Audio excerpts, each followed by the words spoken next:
Emmanuel Macron en visite en Chine. Le président français semble invité à l'apaisement en ce qui concerne les relations entre les pays européens et le Parti communiste chinois. Sa visite fera-t-elle avancer les relations diplomatiques dans un sens positif? Dites-nous ce que vous en pensez et abonnez-vous si vous ne l'avez pas encore fait. Bienvenue dans Regard sur la Chine. Les pays occidentaux cherchent-ils à nouer des liens avec la Chine? Mercredi, le président français Emmanuel Macron a atterri à Pékin. Lors d'un discours, il a exhorté l'Europe à relâcher la tension diplomatique avec la Chine dans un effort pour maintenir le dialogue. Macron a également suggéré que le régime pourrait utiliser son influence sur la Russie pour jouer un rôle positif dans la guerre en Ukraine. Il a déclaré que la soi-disant proposition de paix de la Chine pour la Russie indiquait une volonté d'aider à résoudre le conflit. Et donc s'il ne s'agit pas d'un plan de paix, il s'agit bien d'une volonté d'avoir une responsabilité, d'essayer de bâtir un chemin vers la paix et, je l'espère, de pouvoir participer à des initiatives utiles à la population ukrainienne. Cette proposition intervient dans le contexte du conflit entre la Russie et l'Ukraine. Une partie de la proposition de Pékin exhorte l'Occident à abandonner toutes les sanctions à l'encontre de la Russie, un projet rejeté par de nombreux pays. Avant sa visite, Macron s'est entretenu avec le président américain Joe Biden au sujet d'une collaboration avec la Chine pour mettre un terme à la guerre en Ukraine, bien que Washington soit sceptique quant aux intentions de Pékin. La France n'est pas le seul pays à adopter cette position. Jeudi dernier, la présidente de la Commission européenne a déclaré que les relations avec Pékin étaient devenues plus distantes et plus difficiles au cours des dernières années. Malgré cela, elle a suggéré que l'Europe devait réduire les risques dans ses relations avec Pékin. Toutefois, elle a également déclaré que l'Union européenne devrait réduire sa dépendance vis-à-vis de la Chine. La présidente taïwanaise Tsai Ing-wen est de retour aux États-Unis à l'heure de l'écriture de ce reportage. Cela est pour une rencontre avec le président de la Chambre des représentants, Kevin McCarthy.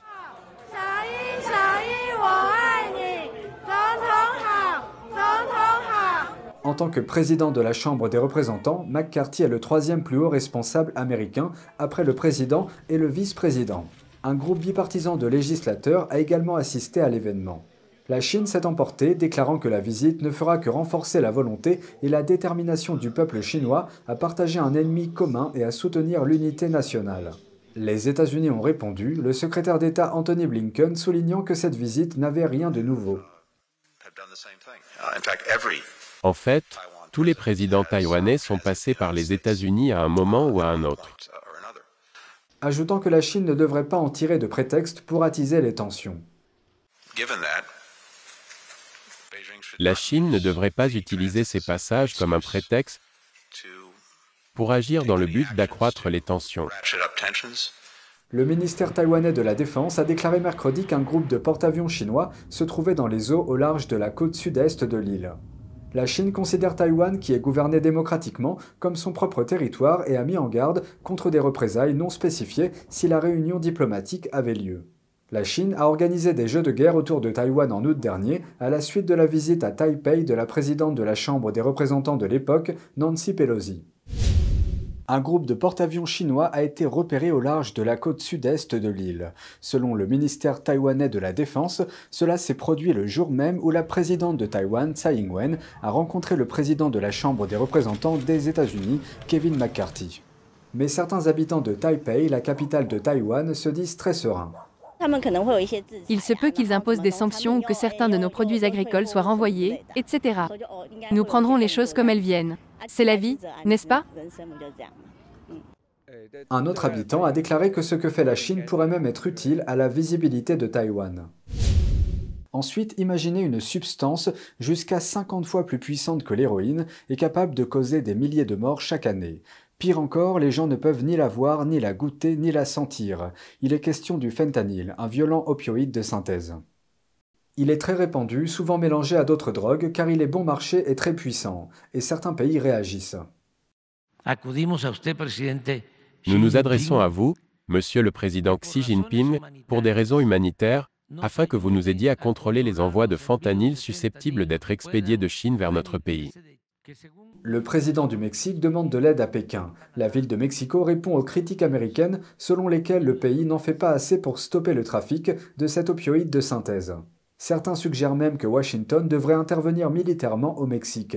Les États-Unis affirment que les ingrédients utilisés pour fabriquer le fentanyl proviennent en grande partie de la ville chinoise de Wuhan. De là, ils sont expédiés au Mexique et dans d'autres pays pour y être cuisinés, certains finissant de l'autre côté de la frontière. Le président Andrés Manuel López Obrador a lu la lettre adressée au dirigeant chinois Xi Jinping, datée du 22 mars. Dans cette lettre, il demande à Xi de fournir des détails sur où et quand le fentanyl est envoyé, ainsi que sur les quantités et les expéditeurs. Il a indiqué que les forces de l'ordre mexicaines avaient détruit l'année dernière près de 1400 laboratoires qui mélangeaient cette drogue à d'autres substances. Les autorités ont également saisi 7 tonnes de cette drogue. Le Mexique affirme que la drogue n'est pas fabriquée sur son territoire et que les cartels l'achètent en Asie. L'ambassade de Chine au Mexique n'a pas fait de commentaires dans l'immédiat. Cette lettre arrive peu de temps après le sommet des dirigeants nord-américains qui s'est tenu au début du mois de janvier. À cette occasion, les dirigeants des États-Unis, du Canada et du Mexique ont demandé à leurs fonctionnaires d'intensifier les efforts pour lutter contre l'épidémie d'opioïdes de synthèse en Amérique du Nord. Ils ont convenu de coordonner leurs efforts pour poursuivre les trafiquants de drogue, démanteler les réseaux criminels et empêcher le trafic. Peu après, fin février, la Maison-Blanche a sanctionné un réseau de membres du cartel de Sinaloa au Mexique, et ce en raison de leur lien avec le commerce illégal de la drogue. Le ballon espion chinois revient sur le devant de la scène. Un reportage de NBC News avance que le ballon espion chinois qui a traversé les États-Unis a recueilli des renseignements sur des sites militaires sensibles, envoyant les données à Pékin en temps réel. Le ballon a été repéré dans le ciel du Montana, où se trouve une base aérienne américaine qui abrite 150 silos de missiles balistiques. Le reportage indique que le ballon a recueilli des renseignements, principalement en captant des signaux électroniques, plutôt qu'en prenant des photos. Le Pentagone a déclaré mardi qu'il n'était pas certain que le ballon ait envoyé des données de renseignement en temps réel à Pékin. Je ne dispose pas de ce type d'informations à ce stade.